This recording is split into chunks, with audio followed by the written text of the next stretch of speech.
આજે બૃહતિની ઓળખાણ અને તેના ઔષધિ ઉપયોગ બતાવી રહ્યો છું। બૃહતિનું બોટાનિકલ નામ સોલેનમ અંગુની છે। ઇંગ્લિશમાં તેને ઇન્ડિયન નાઇટ શેડ કહેવામાં આવે છે। સંસ્કૃતમાં તેને વાર્તાકી, બૃહતિ, રાષ્ટિકા વગેરે નામોથી ઓળખવામાં આવે છે।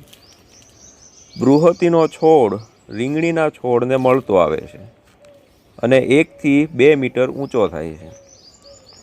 ફૂલના રંગ ઉપરથી 2 પ્રકારની જોવા મળે છે, સફેદ અને રીંગણી કલરના ફૂલવાળી।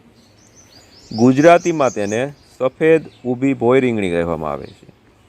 એક બેઠી ભોંય રીંગણી પણ જોવા મળે છે, પરંતુ તેના પાન ડાળીઓ ઉપર પુષ્કળ કાંટાઓ હોય છે, જ્યારે બૃહતિના પાન અને ડાળીઓ ઉપર ખૂબ જ ઓછા કાંટા હોય છે અને બંનેની પ્રજાતિઓ અલગ અલગ છે। બૃહતિના ફૂલ અને ફળ ઝુમખામાં આવે છે। ફળ લીલા કલરના અને પાકે ત્યારે પીળા કલરના થઈ જાય છે।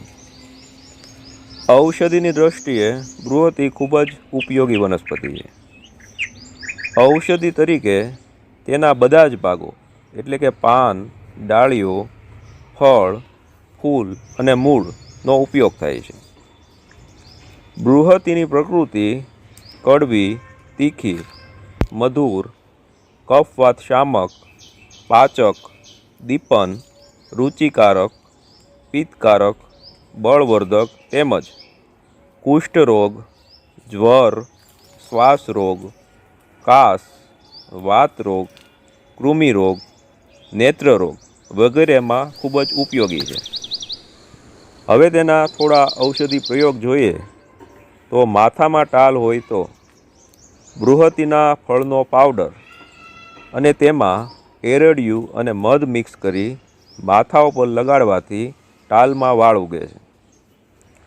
વાળ ખરતા હોય તો બૃહતિના પાનનો લેપ માથા ઉપર લગાડવાથી ખરતા વાળ બંધ થાય છે। શરદીમાં બૃહતિના પાનનો રસ 5 ml અને તેમાં 5 ml આદુનો રસ મિક્સ કરી સેવન કરવાથી શરદી મટે છે।